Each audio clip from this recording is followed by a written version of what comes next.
तो फ्रेंड्स, स्वागत है आप सभी का आपके अपने इस YouTube channel BLF education hub पर।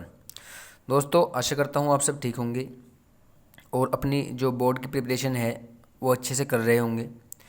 दोस्तों, हम 12th क्लास की ऑर्गेनिक केमिस्ट्री की इम्पोर्टेंट रिएक्शंस जो हैं बोर्ड के हिसाब से उनको कवर कर रहे थे। तो उसमें हमने एक चैप्टर जो हेलो एल्केन हेलो एरीन था उसे कंप्लीट कर लिया था और हम अब पढ़ रहे थे अल्कोहल फिनोल ईथर, यानी जो सेकंड चैप्टर है। उसमें हमने अल्कोहल वाली रिएक्शन कवर कर ली थी और फिनोल की भी हमने एक वीडियो पढ़ ली थी, उसमें हमने 3 रिएक्शन कवर की थी। और अब पढ़ रहे हैं हम फिनोल की जो कुछ रिएक्शन बच रही हैं। इसके बाद ये फिनोल ख़त्म हो जाएगा, फिर हम जो 2-3 रिएक्शन होंगी ईथर की वो हम कल देखेंगे। तो फिलहाल आज हम फिनोल की कुछ ये 3 इंपॉर्टेंट रिएक्शंस हैं, इनको बहुत अच्छे से पढ़ेंगे। तो बने रहिए वीडियो के लास्ट तक और चैनल को प्लीज़ सब्सक्राइब कर लें ताकि आने वाली वीडियो की नोटिफिकेशन आपके पास सबसे पहले पहुंच सके। और वीडियो को लाइक ज़रूर करें और कमेंट करें आपको समझ में आ गया या नहीं आया। आ गया तब भी आपको कमेंट करनी है और नहीं आया तब भी आपको कमेंट करनी है, ताकि मुझे और वीडियो बनाने के लिए मोटिवेशन मिल सके। तो चलो शुरू करते हैं। तो सबसे पहले हमारी जो रिएक्शन है वो है एसिडीकरण। सबसे पहले मैं एक बार थोड़ा सा रिवाइज करा दूं, फिनोल क्या होता है। फिनोल होता है जो हमारी एरोमेटिक हाइड्रोकार्बन है। एरोमेटिक हाइड्रोकार्बन यानी कि बेंजीन यानी कि एरिन बोल देते हैं हम इसे सामान्य रूप से। तो उसके ऊपर OH समूह जुड़ा हुआ होता है तो उसे बोलते हैं फिनोल। यानी कि जो हमारा एरोमेटिक हाइड्रोकार्बन है उसके कार्बन से OH समूह जुड़ा हो जो कि H को प्रतिस्थापित करके जुड़ा होता है, इसे बोलते हैं फिनोल। ये होता है इसका संरचना सूत्र और इसका जो रासायनिक सूत्र वो होता है C6H5OH। क्योंकि जो हमारी बेंजीन होती है, बेंजीन का जो रासायनिक सूत्र होता है वो होता है C6H6। तो बेंजीन के एक हाइड्रोजन को हटाने के बाद OH समूह जुड़ता है वहाँ पर आकर, वो हमने सब सीख लिया था। तो शुरू करते हैं एसिडीकरण। दोस्तों, ये रिएक्शन ऐसे आ सकती है कि एसिडीकरण क्या होता है समझाइए, या ये पूछ सकते हैं कि क्या होता है जब फिनोल की अभिक्रिया एसिटिल क्लोराइड तथा NaOH से कराई जाती है। यह ऐसे पूछ सकता है कैसे प्राप्त करोगे फिनोल से एस्टर। तो तीनों तरीके से मैंने आपको बता दिया है कैसे कैसे क्वेश्चन बन सकता है, तो बहुत ध्यान से समझिएगा। तो इसमें होता क्या है, सबसे पहले हम लेते हैं फिनोल जो कि हमारा है C6H5OH। मैंने ये पहली बेंजीन बना दी है ताकि टाइम ना लगे, कि टाइम लगेगा फिर।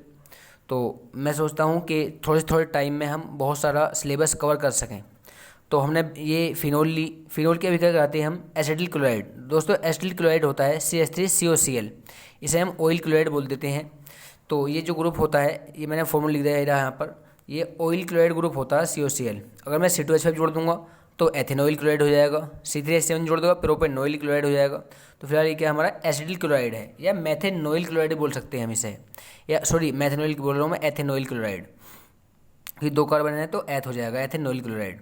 तो फिलहाल इससे हम रिएक्शन करते हैं। CH3COCl लिया हमने यहाँ पर, CH3COCl, और दूसरा लिया हमने NaOH, यानी कोई भी क्षार।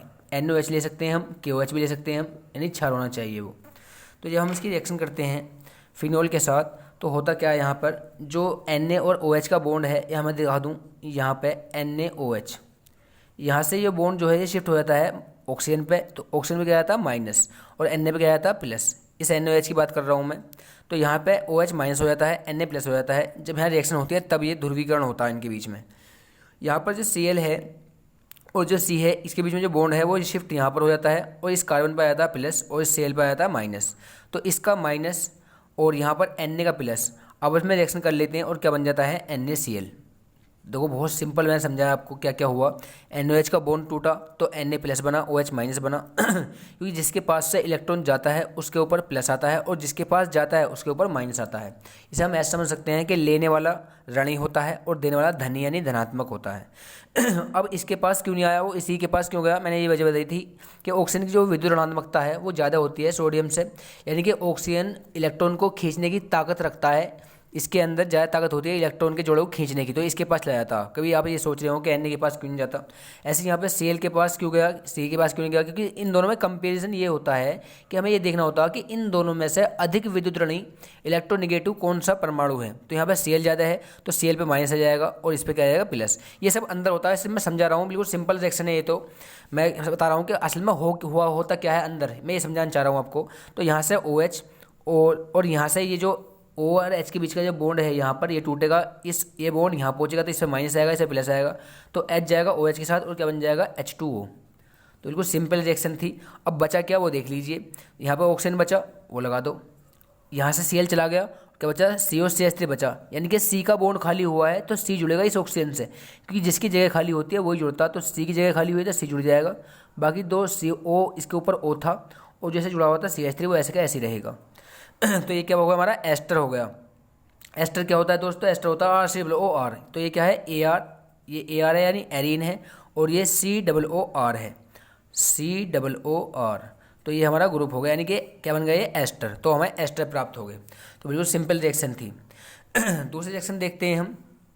तो ज़्यादा आपको सोचने की बात नहीं है, मैंने तो आपको समझाया था सिर्फ कि क्या होता क्या है असल में, बस तुम्हें अब ये समझना है कि Cl जो जाएगा वो हमारे Na के साथ जाएगा, तो यहाँ से NaCl निकल जाएगा, और ये OH जो है ये H के साथ जाएगा तो H2O निकल जाएगा, बस तुम्हें ये याद रखना है। और ये CO जो C की जगह खाली हुई है यहाँ से, तो C जुड़ जाएगा इस ऑक्सीजन से जाके, बात खत्म। बाकी अगर मैंने डिटेल में समझाया डीप जाके तो मैंने ये समझा दिया आपको क्रियाविधि टाइप। अब देखते हैं अगली रिएक्शन इसमें क्या होता है। तो ये क्वेश्चन बन सकता है कि कैसे प्राप्त करोगे फिनोल से फेनिल बेंजोएट, यानी फिनोल से आपको फेनिल बेंजोएट कैसे प्राप्त कर सकते हैं। ये इस टाइप से बन सकती है कि क्या होता है जब फेनिल बेंजोइल क्लोराइड यानी फिनोल की बेंजिल क्लोराइड से यानी फिनोल की अगर हम रिएक्शन करेंगे बेंजोइल क्लोराइड यानी बेंजीन के ऊपर COCl, तो क्या होगा। तो बिल्कुल ध्यान समझना है, बिल्कुल सिंपल रिएक्शन है। असल में करना क्या हमें इसमें, यहाँ पर सिर्फ इस H के साथ इस Cl को यहाँ से भेज देना है, यानी जब बॉन्ड टूटेगा तो इस पे माइनस जाएगा, इस पे प्लस जाएगा, तो ये प्लस। ऐसे जब यहाँ बॉन्ड टूटेगा तो कार्बन पे प्लस जाएगा, Cl माइनस, तो Cl माइनस है और H प्लस है, क्या बन जाएगा यहाँ से HCl हमारा निकल जाएगा सह उत्पाद के रूप में। तो ध्यान रखना हमेशा जब भी रिएक्शन होती है फॉर्मूले बनते हैं तो एक प्लस होता है और एक माइनस होता है, तभी फॉर्मूले बनते हैं। तो बहुत ध्यान समझना कि इस Cl के ऊपर माइनस जाएगा क्योंकि यहाँ पर एक बॉन्ड है, तो ये बॉन्ड यहाँ शिफ्ट होगा इस Cl के पास, जब Cl के पास शिफ्ट होगा तो यहाँ पर आ जाएगा Cl के पास माइनस और इसके पास आ जाएगा प्लस, क्योंकि इसके पास से गया है, क्योंकि यहाँ पर ये दोनों का जोड़ा था, क्योंकि एक इलेक्ट्रॉन जोड़े से बॉन्ड बनता है, तो इसमें इसका भी था इसका भी था। अब जब इसके पास से चला गया तो इस पर प्लस आएगा, इस पर माइनस। ऐसे यहाँ पे जब यहाँ बॉन्ड टूटेगा तो इस पर माइनस जाएगा और इस पर प्लस, तो H प्लस Cl माइनस बना लिया HCl, और यहाँ से हमारा जो ऑक्सीजन था वो ये रहा, और जो हमारा ये CO था, क्योंकि यहाँ पर C की जगह खाली हुई तो C ये आएगा यहाँ पर, ये हमारा है C, और ये जो है ये वाला C, और ये इसका बॉन्ड ये जुड़ रहा है यहाँ पर, तो ये हो गया हमारा फेनिल बेंजोएट। ये डाईफेनिल बोल सकते हैं हम इसे, यानी दो फेनिल है तो फेनिल क्या बन गया हमारे पास बेंजोएट। बिल्कुल सिंपल रिएक्शन थी, बस आपको कुछ नहीं करना, ये ध्यान रखना है। हमें देखो कोई भी रिएक्शन करने से पहले दोस्तों हमें ये याद ज़रूर रखना चाहिए कि हमें जो है फॉर्मूले बहुत ध्यान से याद हों। अगर हमारे फॉर्मूले ही ध्यान नहीं होंगे तो हम कुछ भी नहीं कर पाएंगे एग्ज़ाम में। और दूसरी बात, एक बात ये बतानी है कि एग्ज़ाम में जब हम क्वेश्चन को करें तो ये बात याद रखना कि हम सबसे पहले आसान आसान क्वेश्चन करेंगे, यानी कि जो हमें बहुत अच्छे से क्वेश्चन आते होंगे। तो कॉपी के शुरू में जो हमें स्टार्टिंग करनी है कॉपी से, तो हमें बहुत साफ राइटिंग में आसान आसान क्वेश्चन करने हैं, तो और बहुत यानी कि सजा के जिसे कहते हैं हम, और आगे जो है थोड़ा तेज़ कर लेना है। लेकिन जब तक अपना पेपर हो तब तक किसी को बताना नहीं है। और दूसरी बात ये याद रखनी है कि लास्ट में भी हमें एक दो क्वेश्चन ऐसा कर देना है जो हमें अच्छे से याद हो, ताकि टीचर जो है हमें, क्योंकि शुरू का जो ध्यान से चेक किया था और लास्ट का जो एक पेज है वो ध्यान से चेक किया था, तो उस बात पर बहुत ज़्यादा ध्यान रखने की ज़रूरत है। तो ये हमारा फेनिल बेंजोएट प्राप्त हो गया, फिनोल से हमने रिएक्शन करी थी बेंजोइल क्लोराइड की, तो हमारा फेनिल बेंजोएट प्राप्त हो गया। अब देखते हैं अगली रिएक्शन जो कि है फिनोल की PCl5 तथा PCl3 से अभिक्रिया, यानी कि जब फिनोल फास्फोरस पेंटाक्लोराइड और फास्फोरस ट्राइक्लोराइड से अभिक्रिया करता है तो क्या होता है।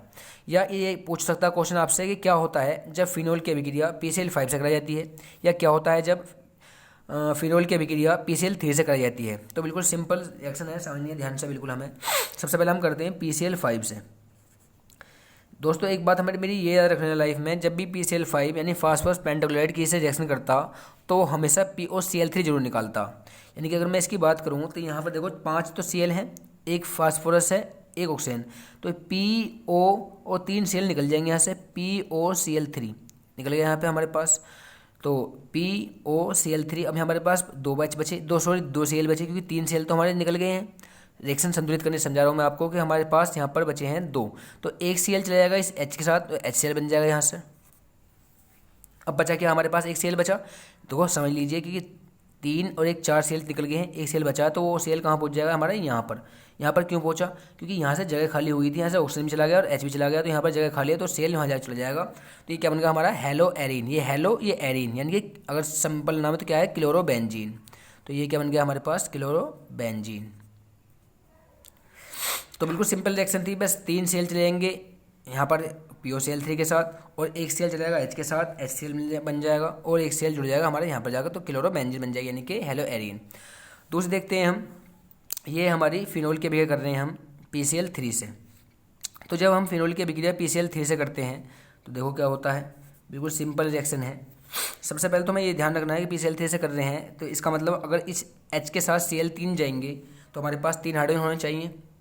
यदि कि HCl3 निकालने के लिए मेरे पास 3 H होने चाहिए, क्योंकि 3 Cl तो मेरे पास हैं। अब चूंकि 3 H चाहिए होंगे तो इसलिए मैंने यहाँ पर 3 ले लिया। अब मेरे पास यहाँ पर 3 बेंजीन है और 3 ऑक्सीजन है और 3 ही हाइड्रोजन है, तो 3 हाइड्रोजन जो हैं ये 3 सेल के साथ चले जाएंगे और बन जाएगा हमारे पास 3HCl। देखो कितनी सिंपल बात थी, यहाँ पर 3 Cl थे और यहाँ पर हमारे 3 हाइड्रोजन चले गए, 3HCl बन गया हमारे पास यहाँ पर। अब जो हमारा 3H है और एक जो है हमारे पास ऑक्सीजन है, सॉरी 3 ही ऑक्सीजन है हमारे पास और 3 ही हमारे पास जो है हाइड्रोजन है, तो एक निकल जाएगा H3P और O निकल जाएगा हमारे पास O3। अब समझ लीजिए ध्यान से जरा हमारे पास क्या बचा। तो यहाँ पर देखो क्या हुआ, सबसे पहले हमारे पास 3 जो है Cl चले गए, 3HCl बन गए, यहाँ से हमारे पास 3H थे 3 Cl थे चले गए, और फास्फोरस था हमारे पास एक, तो H3 यानी 3 हाइड्रोजन ये गए और P गया और ऑक्सीजन गए तीनों, तो क्या बन गया हमारे पास H3PO3। उसके बाद अब देखो जरा बचा क्या हमारे पास, तो वो देखते हैं हम हमारे पास बचा क्या। तो बिल्कुल ध्यान समझिएगा, बहुत आसान रिएक्शन। तो देखिए दोस्तों, फिलहाल हमें यहाँ पर थोड़ी सी जो है मिस्टेक हो गई है, ये जो HCl हैं वो 3 नहीं निकलेंगे, वो जो है यहाँ पर देखो चूँकि हमारे पास 3H थे तो 3H चले गए हमारे पास, एक फास्फोरस था वो चला गया, ऑक्सीजन 3 थे तो वो भी हमारे पास चले गए। यहाँ से हमारे पास बचा क्या, अब केवल 3 सेल बच रहे हैं, तो सेल को यहाँ लगा दीजिए। अब चूँकि 3 सेल बच रहे हैं हमारे पास, 3 ही बेंजीन है तो 3 ही यहाँ पर आ जाएगा। बिल्कुल सिंपल समझना है, थोड़ी सी मिस्टेक हो गई थी, इस मिस्टेक को आप सही कर लेना। तो फिलहाल एक बार फिर समझ लीजिए, सबसे पहले यहाँ से हमारे पास 3 तो चले गए H3PO3, तो देखो ऑक्सीजन चले गए, H चले गए और P चला गया, हमारे पास बचा 3 Cl और 3 बेंजीन, तो Cl यहाँ जुड़ जाएगा जगह बस जहाँ से ये खाली हुई थी जगह, और हमारे पास चूंकि 3 थे तो मैंने 3 लगा दिया। यहाँ पर रिएक्शन संतुलित है। संतुलित रिएक्शन होने का मतलब ये है कि जो तीर से पहले हैं जो हमारे अभिकारक यानी रिएक्टेंट हैं जितने यानी हम जितना हमने लिया है बनाने के लिए, और तीर के बाद जो प्रोडक्ट बना है हमारा वो भी इतना ही होना चाहिए, उसे हम संतुलित रासायनिक समीकरण कहते हैं। यानी कि अगर मैंने 3 मॉलिक्यूल लिए हैं फिनोल के तो मेरे पास लास्ट में 3 ही होने चाहिए, 3 यहाँ पर बेंजीन है तो 3 होने चाहिए, और 3 जो है हमारे पास ऑक्सीजन है तो 3 ऑक्सीजन है हमारे पास, फास्फोरस 1 है तो फास्फोरस 1 है, हाइड्रोजन 3 है तो 3 हाइड्रोजन है हमारे पास उधर, और क्लोरीन 3 थे तो 3 क्लोरीन है, चूँकि ये 3 इसका भी लिए भी है और इसके लिए भी है, तो हमारे पास बनेगी क्लोरोबेंजीन यहाँ से भी। तो बिल्कुल सिंपल रिएक्शन थी। तो वीडियो ज़्यादा लाइक शेयर करना ना भूलें, और ऐसी वीडियो देखने के लिए चैनल को प्लीज़ सब्सक्राइब कर लें ताकि आने वाली वीडियो की नोटिफिकेशन आपके पास सबसे पहले पहुँच सके।